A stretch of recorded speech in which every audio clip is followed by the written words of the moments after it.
Here's Brody Brazil.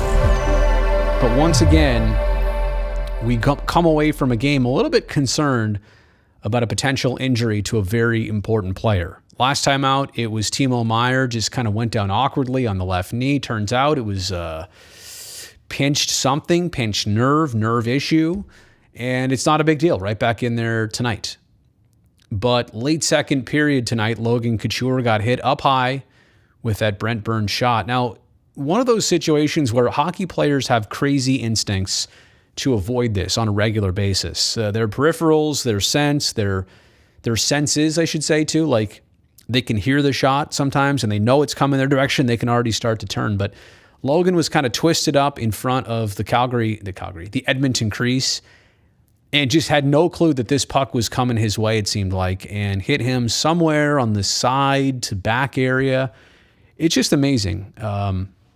You watch hockey long enough to realize how protected players are in certain places, the obvious places, like on the top side of the hands, for example. You get slashed, you get hit with a puck. Like, there's enough padding in those mitts to help relatively prevent a lot of things. However, you get hit on this side of the hand and it's just like a thin piece of leather. I mean, it's almost like paper.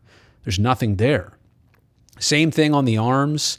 Anywhere here on the inside, there's no padding. It's all on the outside with this elbow cap. Quite honestly, same thing in the middle of the back. There's really nothing there in the stomach. I mean, if you got hit literally in the gut, or anywhere above the pants, there's a lot of places. There's a lot of open places for injuries, and I'll tell you, one of the worst is just right there on the side where Logan looked like he got hit. Thinking about ribs, I'm thinking about all that stuff in there that is really tender and would be really painful, and hate to say it, but probably where Logan got it directly. He's a guy that usually goes to the room but comes back.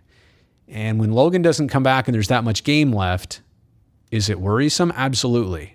Not a doctor here, but seeing the way that played out, it's frustrating. You want the Sharks to at least have this platform at the end of the season to make a statement. If you're not going to make the playoffs, make a statement. And to do that, you saw how the Sharks look different in that third period without Logan. If he's not out there in certain game situations, it slots everybody else a little bit differently. The Sharks are not deep enough to really compensate for the loss of even one important player right now. And that's not a knock to them. It's just that that's kind of where they're at as a team in their restructuring process and hopefully what they're building on for next season. It's just at this point, you lose a Timo, you lose a Logan, and you've lost a lot. It's not just a hot swap, one piece in, out, done, no big deal. It's a trickle effect up and down the lineup. And you know what?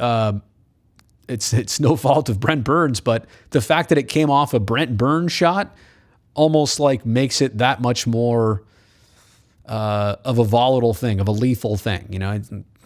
I hope for Logan, it's just a simple bruise. Hope it's not a break or anything like that.